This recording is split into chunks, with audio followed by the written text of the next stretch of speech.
Ladies and gentlemen, this is TVP World. I'm your host, Benjamin Lee, and welcome aboard the Eastern Express. This time around, we're diving into a topic that's just a little bit more terrifying than the daily dose of social media is: Russia's new updated nuclear doctrine. Moscow now wants to lower the threshold for actually using them. Now, fantastic development for anyone who's a fan of Cold War nostalgia or, extinction. The Kremlin's been tinkering with its nuclear policy, and not in the making it safer for humanity kind of way. More in the if things get slightly inconvenient, we'll consider pressing the button kind of way. So, what does that mean exactly, and could this be connected to the war in Ukraine? Well, let's get to it. Here's our latest report. Putin's war machine in Ukraine continues to spread its aggressive rhetoric internationally.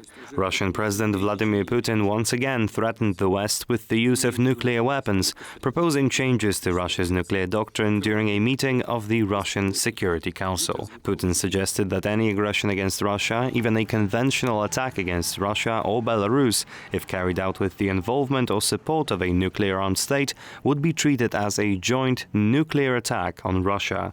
He also stated that Russia might consider deploying nuclear weapons if a mass missile, drone or aircraft attack on Russian territory is detected. He claimed that the proposed adjustments to Russia's nuclear doctrine were carefully calibrated to address modern military threats. These threats follow earlier warnings from Putin that if Ukraine is allowed to strike Russian territory with long-range missiles supplied by the West, it would mean NATO countries are at war with Russia. He stated that such actions would fundamentally change the nature of the conflict in Ukraine.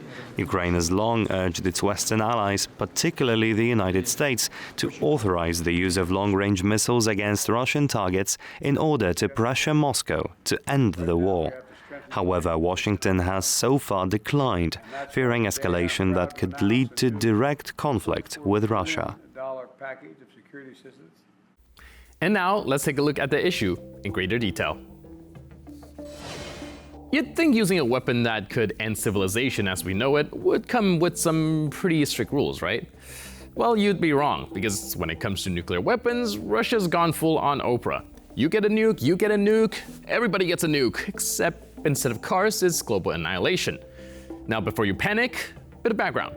In 2020, Russia already revised its nuclear doctrine, but recently, it has lowered the bar even further for nuclear engagement. And no, we're not talking about the usual if we're attacked first kind of nuclear response. That would actually make sense. No, we're talking about deploying nukes if they feel that there's a threat to the existence of the state. But the issue is, who gets to decide what counts as a threat? Well, you guessed it. In this case, that's Vladimir Putin. And let's be honest, the guy doesn't exactly have a steady hand when it comes to rational decision-making. So what does this updated doctrine really mean?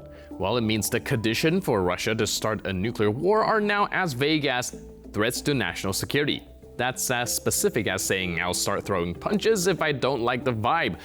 So what counts as a vibe check for Putin? Maybe a bad trade deal? Maybe a new US sanctions package? Maybe it's just NATO getting a little too cozy in Eastern Europe. The point is, this development makes the situation more murky than it's already been.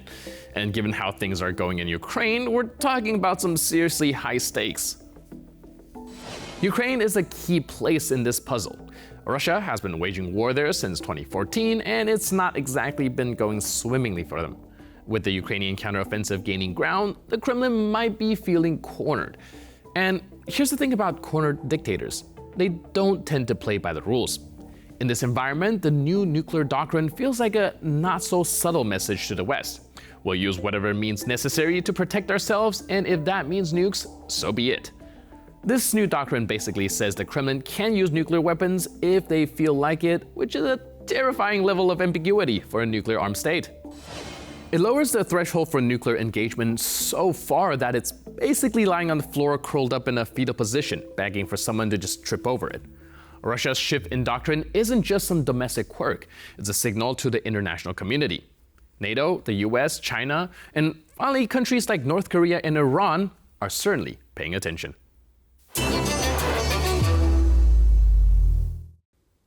And now here to shed more light on the issue is Dr. Merritt Kahn, a program director at the Warsaw Security Forum. Hello, sir, and welcome to Eastern Express. Good morning. It's great to be here with you. So today we are looking at the updated Russian nuclear doctrine, which kind of lowered the bar to an alarming level. Now, do you think this is another attempt at saber rattling, or is it high time that we start looking for the nearest bomb shelter with food, water, and our lifelong subscription to TVP World? I would say it's a bit more complicated than that. Like, first of all, we should talk about what the nuclear doctrines are. They're not only, in Russia, but they're also in the Western countries. And more or less, the nuclear doctrine is the declaration of when and how you would use your nuclear arsenal against your opponent. And they're also a way of, I would say, communicating with your opponents, showing what is the threshold of the nuclear use on your side. They're about a kind of a resilience of a state, showing where you would use or where you would not use your nuclear arsenal. And in this case, Russia has actually lowered the threshold as compared to 2020. Declaration of principles for the use of the nuclear warheads. But there is, of course, the context for why Russia is lowering the threshold of the nuclear use of the nuclear arsenal. And more or less the way they communicate that, it speaks to where we stand right now when it comes to the war in Ukraine, the support given from NATO countries to Ukraine, and of course the recent incursion in the Kursk Oblast of Ukrainian armed forces. All right, so like you mentioned, the threshold has been lowered, and perhaps this is, well, like you mentioned, the nuclear doctrine is perhaps a red line for the other countries to know where they stand. However, when it comes to Russia, we do observe this supposed red line being drawn, erased, redrawn again all over the place. It's kind of really hard to pinpoint whether it is a red line or being used kind of as a blackmailing attempt. But somewhere there must be an actual red line that exists, right? Is this one of those situations where Vladimir Putin is communicating that this is how or when we will use nuclear weapon, or do you think it's another kind of bargaining tool? So most of the doctrines, the ones that are used by the countries that possess the nuclear arsenal, they're based on no first use policy, which is like, if you look into the UK doctrine or the US doctrine, it is based on no first use policy. For a lot of years, since actually the Soviet Union doctrine for the nuclear, for the use of the nuclear arsenal, and right now in Russia, we were wondering in the West whether Russia can actually use the nuclear arsenal as a way of I would say, preemptive strike. In order to escalate, to de-escalate. That was the nickname given to these actions by the Western analysts, etc. And the fact is that actually Russia is using the nuclear doctrine not only as a matter of fact as a way of a nuclear deterrence, but also presumably as a way of actually nuclear coercion towards the Western states. During the war in Ukraine, there were at least a couple of goals that Russia wanted to achieve by actually raising the stake, by showing the red lines. The first one was actually no engagement of NATO countries into the conflict. The second one was no deliveries of arms to Ukraine. And the third one was, of course, the protection of the or defense of the territories they have already captured. In each one of actually those red lines, a part of the first one was actually crossed by the Western states. Even when you will look at this new doctrine that was announced right now by Putin, it was announced during the time where Ukrainians were already on Russian soil, and there was already actually a discussion about the long-range missile delivered to Ukraine. So basically speaking, even this new doctrine was, and the red lines that were shown to the West by Putin in this new doctrine, they were already crossed. Right. So essentially, they're drawing the target after the shot's already taken. Indeed. So the question is why they are doing that. That's first thing. And secondly, to what degree actually the doctrine is the basis for action, and to what degree the doctrine is the basis of a communication that you do with your opponent. When it comes to the second question, because I would say that this is the most important one. Doctrine always gives the opportunity to act for the Russian stakeholders. First of all, if not the doctrine, they would also have, of course, the arsenal, the potential to use those weapons against either Ukraine or the Western states. So they don't need a doctrine in order to use the arsenal.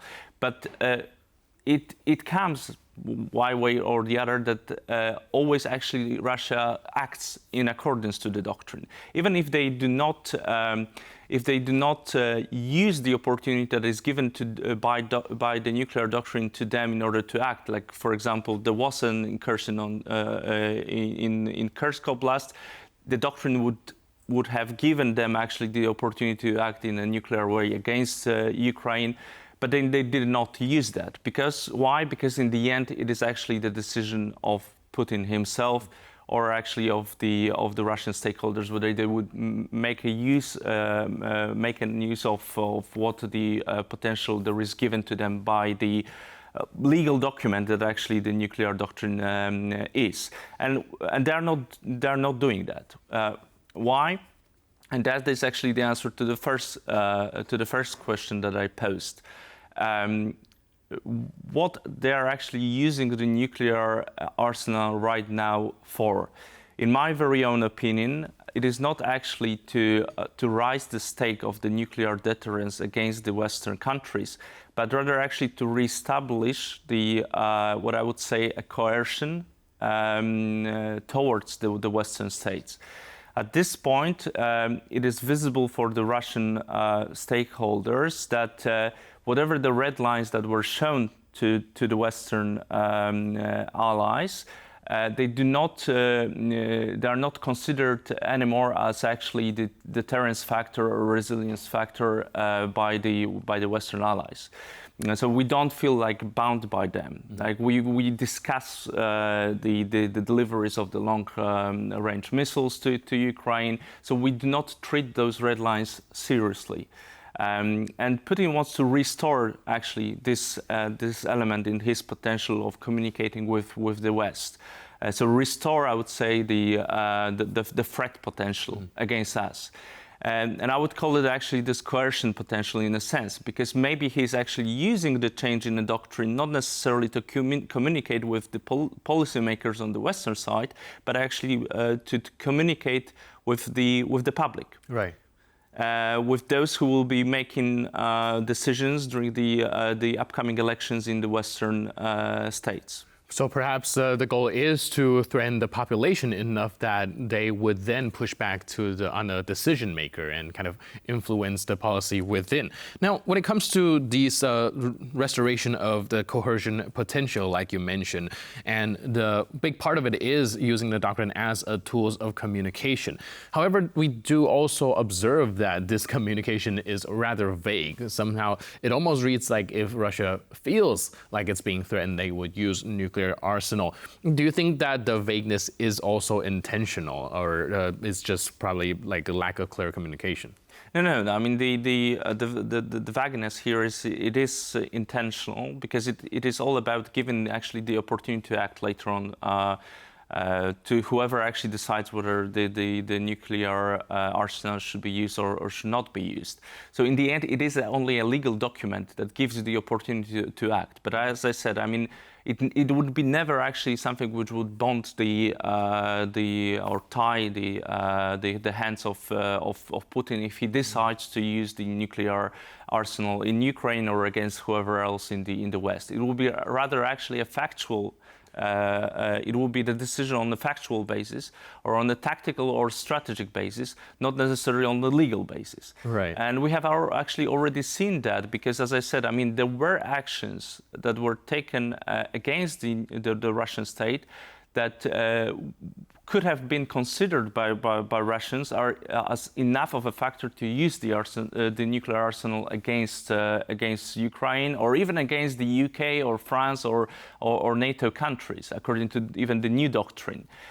But they never did it. Why? Because they also knew that even if they used the nuclear strike, even a tactical one in Ukraine, that would not necessarily only mean the escalation against NATO countries or the potential for a conventional even attack from the NATO countries against the Russian territory or Russian bases, etc., but it would also mean that they will lose any actually possible support from countries such as Russia, such as China, such as India, such as Global South, etc. So the retailer here actually, after using the nuclear strike, even if that's tactical, even if it only has a limited factor in this war, they will lose much more in a political sense, not only in you would call it like tactical or strategic sense during this war. All right, thank you so much for helping us understand that. We here in the West, when we look at a doctrine, we look at a law, we kind of see it as something that people follow and adhere to. But this actually gives us the perspective of pretty much Putin does what he wants and then go ahead and use the doctrine as a legal way and excuse to do so. Well, thanks for breaking all this down. Really appreciate it. And thanks for being with us on Eastern Express. Thanks for having me. Thank you. And now we move on to the Eastern News Flash, a series of all the other stories from the East that you don't want to miss. U.S. President Joe Biden postpones visit to Germany due to a hurricane ahead of a Ramstein meeting. Meanwhile, a follow-up to Ukraine's July peace talks is likely to be pushed back, according to recent statements from a key official in Kyiv. Those who do it. The US-led group includes over 50 nations, with their main focus being providing military aid to Ukraine. The meeting at Ramstein Air Base is the format's highest-level gathering. At the event, Ukrainian President Volodymyr Zelensky was expected to present his victory plan for the ongoing war with Russia. On Tuesday afternoon, however, the meeting was rescheduled and postponed. Zelensky's plan, previously discussed with President Biden in September, includes military and diplomatic strategies to pressure Russia toward a peace settlement. That is not the only event plagued by delays.